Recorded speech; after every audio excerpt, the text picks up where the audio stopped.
Bring to us your poetry. From Inspiration Salt. Join us with your images. Your verses, words, and thoughts. From here we'll share your balladry. With those who do not know it. This platform's here for you to show the world that you're the poet. Welcome to episode 55 of You're the Poet, the poetry podcast featuring you.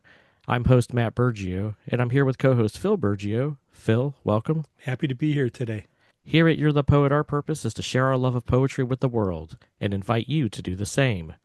We want to start by saying thank you to all of our listeners who have made You're the Poet possible. We hope you enjoy the podcast and the poetry that is shared here. This episode of You're the Poet is our Around the Table 3, where we've invited back past guests for a round-the-table discussion and a sharing of poetry. To start things off, we're going to do some introductions. As I mentioned before, I'm host Matt Burgio. I'm here in Ohio in the United States. And I'm Phil Burgio, his dad. I'm Steve Wheeler, I suppose the CEO of Wheelsong Books and founder of Invisible Poets.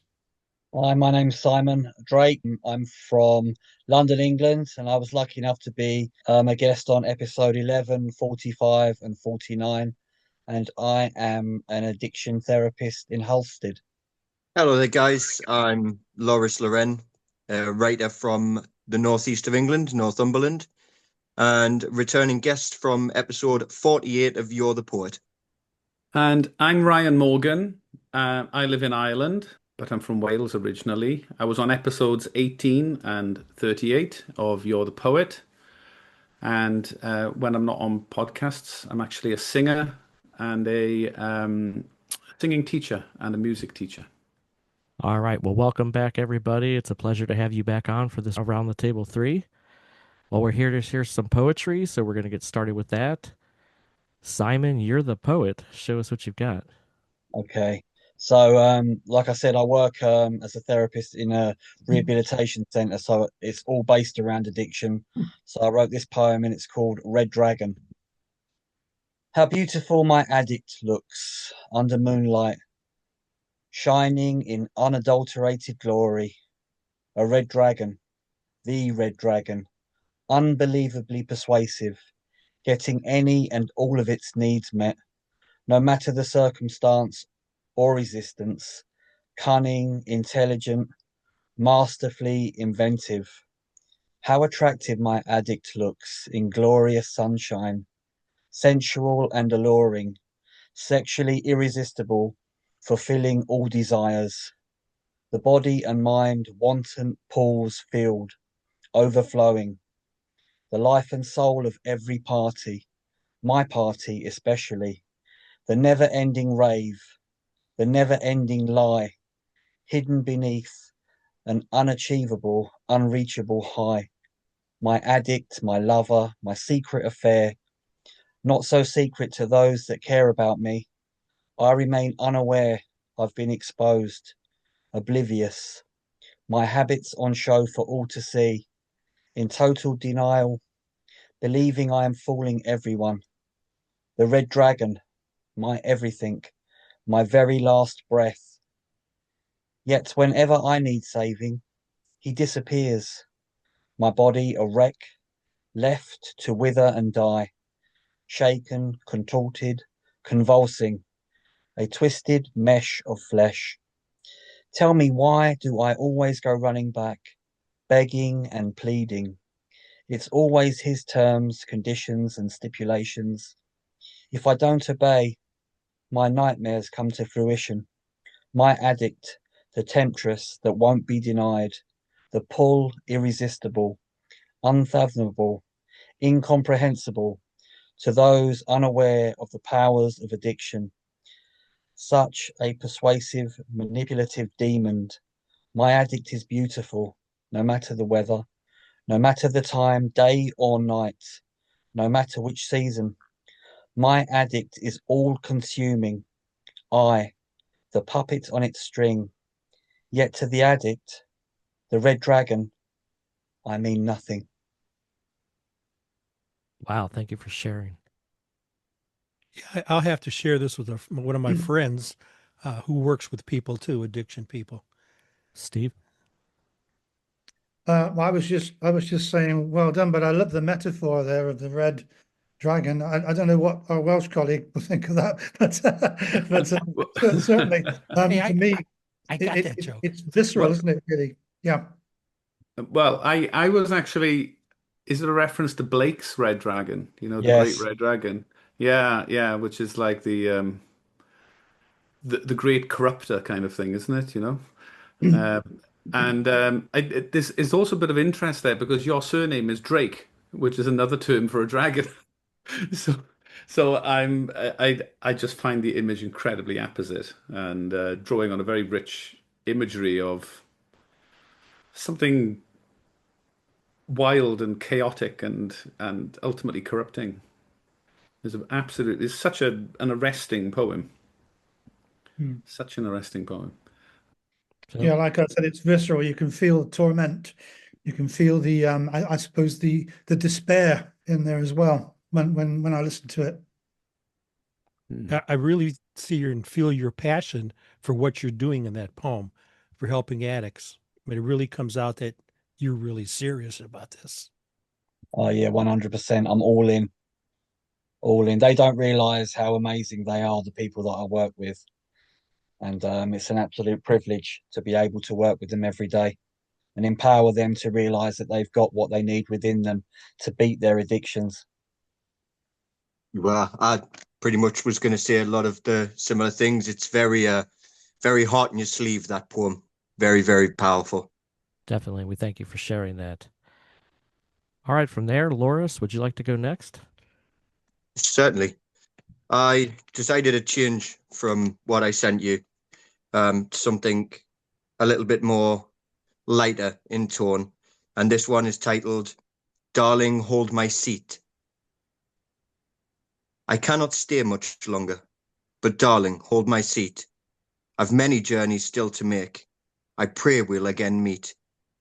How I wish I could stay longer, have one more for the road. But the clock waits for no man, and now it's time to get my coat.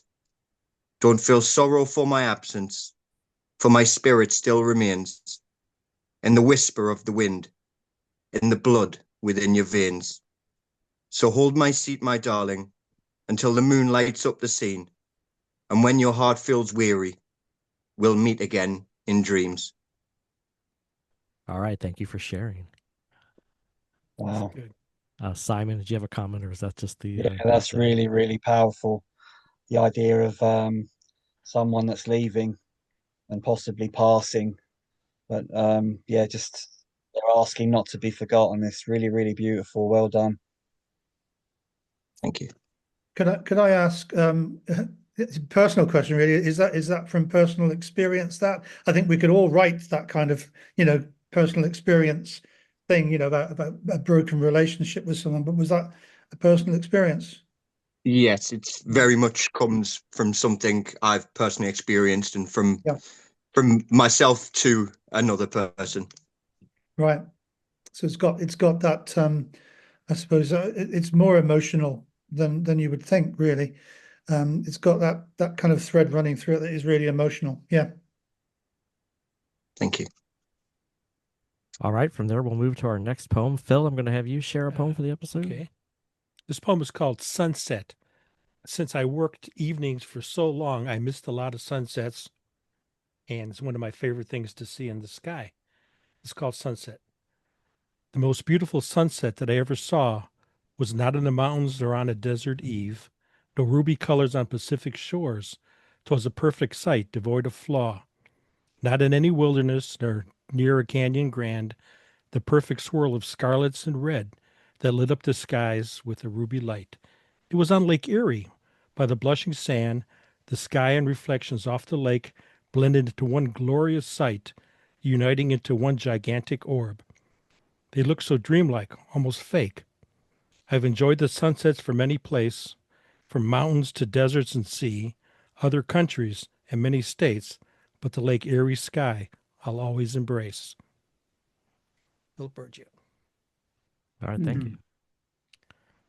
Very nice job of painting the picture there. Well, it's like I said, it just like was the most beautiful sunset I've ever seen.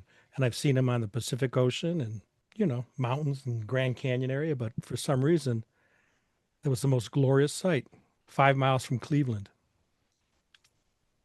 It kind of paints the colors into your mind as I hear you reading it. You didn't mention lots of colors, but you can still see lots of colors. Oh yeah, They're implied colors almost, aren't they? From the words, the lines that you're spinning there. And I very much like the unusual juxtapositions. The Ruby Pacific. I mean, that's great. That's really, really great. They're kind of unusual depictions and enjambments of color and metaphor. It's fabulous. What I like most about this sunset was the reflection off the lake. It made it look like you were in a globe. It wasn't just the sunset and land and trees. It was like you were in a globe.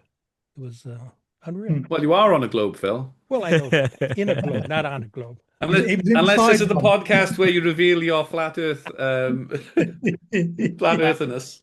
No. Not hollow Earth, maybe, but not flat Earth.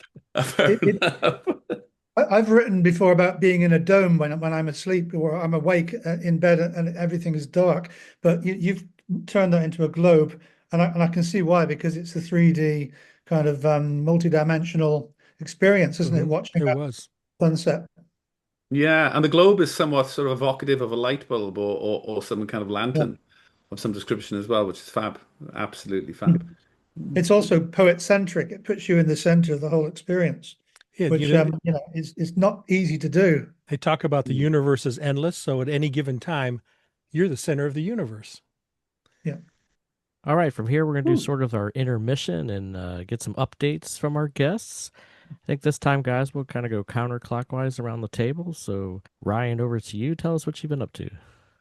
Well, I've actually been wool gathering. I've been doing a lot of not writing at the moment. I mean, I've written the occasional poem, maybe sort of one a week, but I feel like I'm in a period or a process of sort of gathering inspiration, and I'm trying not to force it.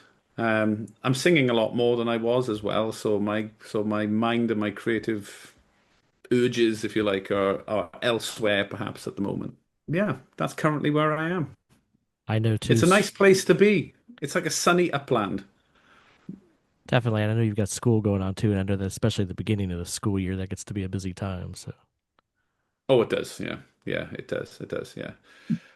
It's a degree program as well that I'm teaching on. So there's a lot of sort of managing second level school kids into the world of sort of adult education, and it can be a little tricky, actually. It can be a little tricky. So nice. Yeah, that's what I'm currently doing. All right, Loris.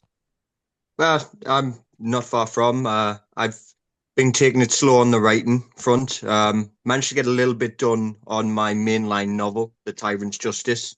But unfortunately fell victim to a lot of deleting there. So even though I've fleshed it out a bit, I've still lost a lot of word count because I've taken a lot of unnecessary jargon out of that. I started a job in my personal life, my real life, away from writing. So that's routine change has been taking up a lot of my time with getting used to, like I said, being back in work for the first time in a little while because of health reasons.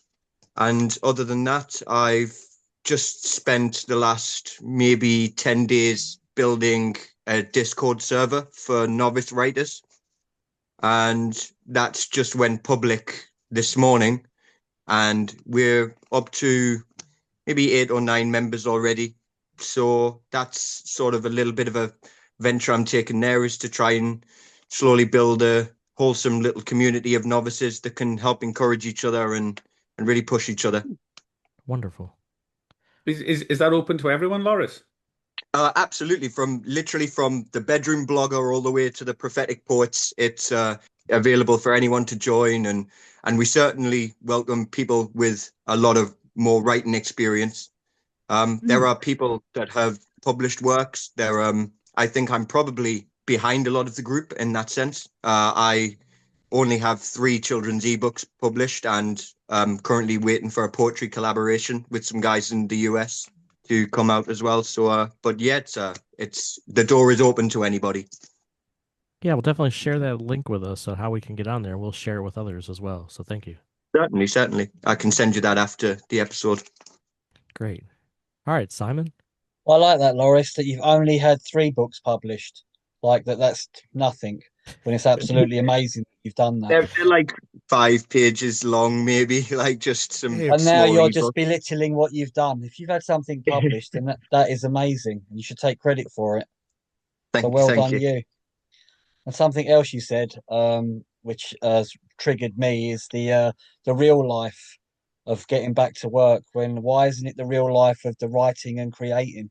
Why isn't that where you are at, where you're at home? Why can't that be your real life? Yeah, yeah, I guess. Yeah, I think that's a bit of the therapist coming out. Um, for me, I have actually, because normally I write and post every day, but I haven't for a couple of weeks. I'm not sure why, but I'm very, very lucky regarding where I work that I read poetry every day. So I do visualized meditation, and yes, the Wheelsong anthologies, the books opened, and whatever poem or page I land on, like I'll read out to the cohort that I have, and the poetry. I do a couple of poetry workshops every month as well there as well, and it's well received. And it's amazing how creative some people are. They don't realize how talented they are, and they start writing poetry, and it is so powerful. They don't realize how good they are, and I'm blown away by yeah, the raw talent. So I feel very, very privileged, and I try to get the clients to think about how to be creative, how important that is. That regarding recovery, it isn't just about your recovery, it's not enough. The addict won't take that as a trade. You need to have something on the table that you really enjoy. And I believe being creative, either drawing or singing or writing poetry, etc., that is a way to go to help to remain sober and clean. So yeah, I'm very blessed to be doing what I'm doing and to be able to read poetry every day while at work. I'm very, very lucky. That's wonderful. All right, Steve, how about you? What have you been up to? It's great listening to everyone else, what they're all up to. It's always fabulous to hear. As you know, run Wheelsong Books, which is a non-profit company that publishes poetry. It's been in operation for about 4.5 years, and we've also recently set up, in the last 2 years, we set up Invisible Poets, or I set up with a colleague, Charlene Fair, we set up this online poetry group, not really thinking it would go very far, but today we've got 76,000 members, and a lot of them are quite active. And from that, we've been able to spin out various, I suppose, anthologies, Wheelsong poetry anthologies, using the poems from various groups that we run between us. And so the latest anthology, that's exercising my mind at the moment. That's the notifications are going out for that one at the moment. We've accepted, I think, 230 poems for the latest anthology, which is number 7. And the anthologies that we sell raise money for an organization called Save the Children. And that really focuses my mind, because we know that there's a lot of suffering around the world, especially children. They seem to suffer the most when there's a war or an earthquake or something else happening. To date, we've raised £11,000. I don't know what that is in dollars, but about $14,000-15,000. And all of that has gone so far to Save the Children, to feed children everywhere who are starving, to bring medical supplies, to bring educational opportunities. There's a whole range of stuff that Save the Children do. Look them up, savethechildren.org. And recently also we've been expanding our operations out. And now we not only have various live broadcasts, we also have, and the books, of course, but we also have road shows. And we've been to Derby in the United Kingdom. We've been to Plymouth twice, of course, because it's my hometown. We're about to hit Colchester in Essex on the east side in about 3 weeks' time. And these events will showcase a whole range of poetry talent, but most importantly, it'll be raising money through its admission fees, through the sale of merchandising. I'm going to be shamelessly, doing that kind of stuff, all right, and t-shirts, the whole lot. And every time we sell these things, money goes to save the children. So that's what has been exercising my mind for the past, what, 3 or 4 years, in fact. Well, that's great. And I know we're looking forward to the Cincinnati, Ohio roadshow. I hope to be there one day. Who knows? That would be amazing. That would be. I was going to say I'll be seeing you. Colchester's not too far from me. That's near where I work. You're coming, So are you? I'll Right. come and see you, Steve, for sure. Excellent. Awesome. All right. Well, Phil, what have you been up to? This.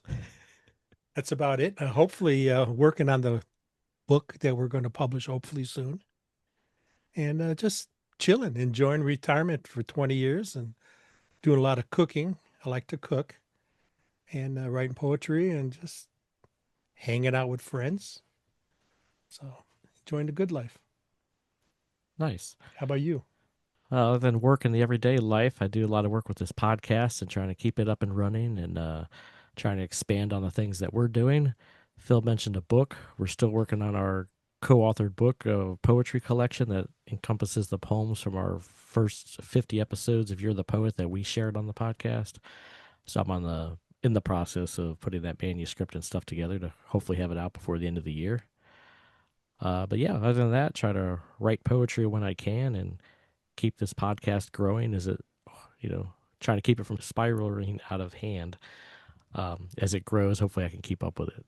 But it's been a wonderful experience and we've been loving it and love the advent of these around the table discussions. I think it's great to get everybody on and to allow you guys to sort of comment with each other and meet each other in person. Or in person, but you know what I mean?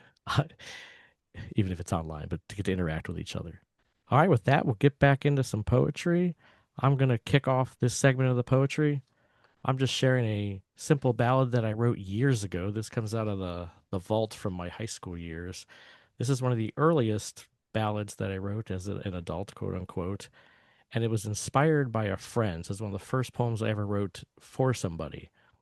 And the premise is basically just we were at I believe, a church youth group thing. And as an icebreaker introduction, we had to introduce ourselves, putting an adjective with our name. Like I think I was Magic Matt, something like that. Well, my one friend was Kinetic Kate. Katie. Just because of the energy she had as a youth and still does. So I got to hang out with her this weekend at OU. We went back for the marching band's homecoming activities there at Ohio University. And I got to spend the day with her and her family. And she's excited because her son is now in the band. And it just brought back memories of this poem. And so I thought, I'll share this. It's a good, just a shout out to a friend and her energy. It's called Kinetic Kate. If energy could come to life and take a human form, could this energy equal that of lightning in a storm? I believe it could, and has, as an angel bold and bright, whose energy far surpasses that of any man-made light. This energy of human life, which radiates within, outshines the hate that tarries with the darkest of all sin. Inside the fairest of them all, inside Kinetic Kate, is where this energy is held in its potential state. From there the power grows and builds, till containment will not do. Then out from Kate will spring a light of life that's fresh and new. As lively as a prancing deer, she'll dance on down the halls, and if her power is not then spent, go bouncing off the walls. Eternity could pass us by, the length it could be great, but endless is the life that blooms inside Kinetic Kate. That was good. That's Katie. I know her. I've known her since she was a kid. 6th grade, 7th grade. That long, what, anyway. Yeah, I don't know. Yeah, I've known her a long time and great lady. Good mom now, too. She's a good mom. Definitely. I think we should all know someone like that. I was always just impressed with her energy, and I've Yeah. actually seen her bouncing off the walls, so that wasn't just a poetic notion. All right, well, from there, let's move on. Steve, would you like to share a poem with us? Yeah, my roots, as you might know if you've read anything, is that it's performance poetry. Rocking the mic, or trying to anyway. And that's what I did for years before I even started publishing my work. But I want to read you this because it's a kind of it's a poem about writing poetry. So the meta kind of thing, really. And I'll try and get through this without tripping up. It's not easy, but I'll do my best. It's called I, Poet. Think of I, Robot, I, Poet. I write fiction without any striction. I kick up a ruction of irresistible suction. See, when I cause friction with this kind of diction, it's poetic abduction. I steal silence astray. With the words I convey, I will trap you, kidnap you, and I'll snap you away. An extravaganza of extravagant stanzas flows free on the canvas on which I paint bonanza of rants in a fantasy of phonic fantasia, arranged to amaze you and face-to-face phase you. I create propaganda, proper scandal and banter, like a candid backhander to the casual bystander. I'll write you more slander than you care to handle, so just take a gander at the verses I land you. I'm a pen-wielding vandal, and you can't hold a candle to the substantial anvil of my written right angle. I'll publish and be slammed, but I'll never be damned, because I'm armed with a plan spanning all the pen can to arrest your emotions and twist your devotions into reading impressions of poetic commotions, compulsive hot potions, convulsive propulsions upon lyrical oceans. Beware and take care. You'll be lured if you stare. You'll be caught in my snare, because the rhymes are out there. If you enter my lair, this is where you'll find rare inspirational fare, but don't you dare. All right. Thank you for sharing. Yeah, I love your delivery. Excellent. Yeah, that was absolutely amazing, really beautiful. I love performance poetry anyways, so I'd imagine you would have had a crowd giving it plenty of clicks going through that, and I'm looking forward to seeing you live and direct. So yeah, I'm excited to see you. I'll tell do you what, something Simon, like that. I'll do that one for you in Colchester. I've never performed that one before, so Okay, I'll have to learn it great. now. Yeah, you will have to learn it. Indeed, but it's very, very powerful. I really liked it. Very good. Thank you. Do you do tongue twister exercises, Steve? Do I? Oh, you know I do. And I mean, I you did bet you one do. once. I bet you got a You did, morning regimen, do you? you did the Irish wristwatch, didn't you? For me. Remember that? Yeah. You try and say Irish wristwatch with a few whiskeys in you. No, you can't. Oh, that's wonderful. You know, it reminded me of your poem. I think it was called "Scientific Method" when you were on "You're the Poet." That same kind of flow in that, with the great performance poetry aspect. Phil, Enlighten me on the Irish wristwatch. Oh, the Irish wristwatch is full of tongue twisters. It's all about visiting Ireland. It's got Galway in it, and it's got Sligo, and it's got all the other little places I've been to. And it's just a cacophony of sounds, a bit like that, really. But they're very difficult to pronounce. But Ryan pulled it off because he lives over there. He knows it all. So nice. All right. Well, I believe that brings us to our final poem for the episode. Ryan, you're the poet. Show us what you've got. Okay, so this one is called Dreamboat. Slip, slip, slip into the dreaming, streaming rip tide of meaning, careening, wheeling in the sea of feeling, and the undertow of passion that can smash one below. Flow, crash, lash, row, row, row your boat like hell. Yell, yell, impel your shell pell-mell round and round the carousel swell. Life is but a dream. Merrily, merrily, merrily scream, for the ride is high on the sliding tide. Wave at the shore, then brave some more of the storm under the foam. It boils, roils, moils. Staying afloat is a delightful toil. Way, hey, stow away the day. Heave away, haul away. Rolling king of sleep, sing to me from the deep. As on the briny brink I begin to finally sink. Just settle, don't think. The devil's in the drink. Rub it on your chest. Dead men can't rest. Blessed by every crest and the tempest's zest, for it's all a test on the quest westward, where the sun is sheltered. revealing the even star appealingly far. Let's sail through the night, horn the moon good and tight, anchor our sextant to the nails in the sky, and swing, wing, sing so high. Up, up, up she rises, sunrises are prizes, chase the morning, there's a shepherd's warning. But we're sailors, not sheep. O'er the breakers we will leap. Nail yourself to the mast, sail and bail fast. The prow of dawn will adorn our bow, gleam on the beam gleaned from the dream. Slip, slip, slipped from the fathomless crypt. Then soar, roar for shore, claw at the bore with every oar, into the sheets heave, breathe a cyclone before the sea reclaims its own. Then forget. Forget you explored the depths with oar and sword, for once you hove to shore, your roving night is o'er. Slip, slip, slip the ship, the trip, and grip the sand as you land. Can you stand? Clench the docks, your soul still rocks to the heaving, leaving, fading tale. This evening I'm meaning to raise a sail. There we go. Mm.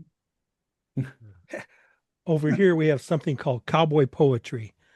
And cowboys will get there and they'll, have poetry readings and all that. I think you've just invented pirate poetry. Aha!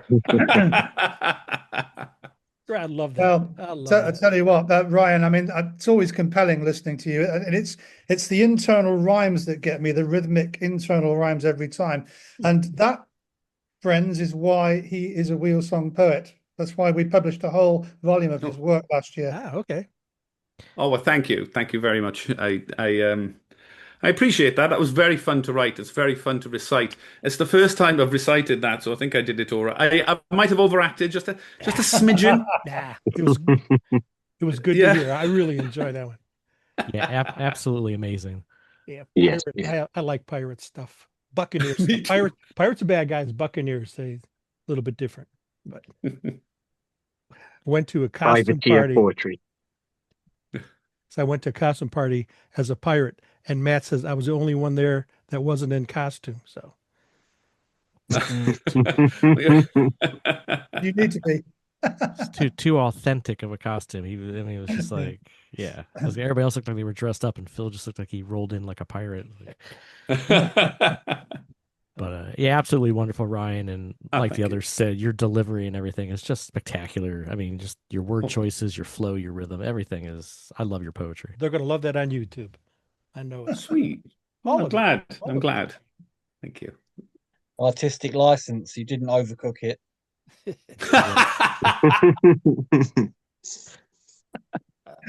All right. Yeah. All right, guys. Well, hang on for just a second. I'm gonna wrap this up, but before we do, Phil's got a poem he would like to share. Yeah, this is it's called A Community of Friends. It's for you guys. I've read it before on one of the podcasts, but I think this is appropriate. All the poets that I know write with heart, write with soul. Some create happy, some script sad, and though they be different, they're never bad. It's the passion of the paper and pen that compels us to write again and again. I'm honored to have poet friends. I hope the friendship never ends. From every corner of the earth, I will appreciate their verse and mirth. That's for you guys. Oh, it's beautiful. Thank you, Phil. Thank you. Yeah, I love that. As we wrap things up, we want to let our listeners know we are grateful that you've taken the time to tune in. We hope you're enjoying the poetry shared here, and if you haven't already, please subscribe to the podcast and share it with others. If you would like to support You're the Poet and what we're doing here, there are a couple of ways to help. You can find links on our website to our Buy Me a Coffee patron site, as well as our You're the Poet store, where you can buy You're the Poet merchandise and share your love of poetry with the world. Thank you for your support as we continue to grow. If you've written any poetry and you want to share it here, whether you just have an interest in poetry, consider yourself an amateur poet, or are a professional poet with published works, contact us to be a guest on a future episode. Please check out our website and various social media outlets to keep up to date with You're the Poet. You can find us on Facebook, Instagram, YouTube, and our website, you'rethepoet.com. Until next time, Phil, thanks for joining us. It was a great time. Steve, thanks for coming on. Pleasure. Simon, thanks for coming back.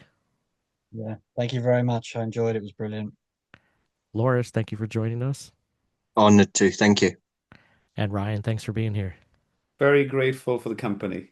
Wonderful. All right, thank you guys. Goodbye.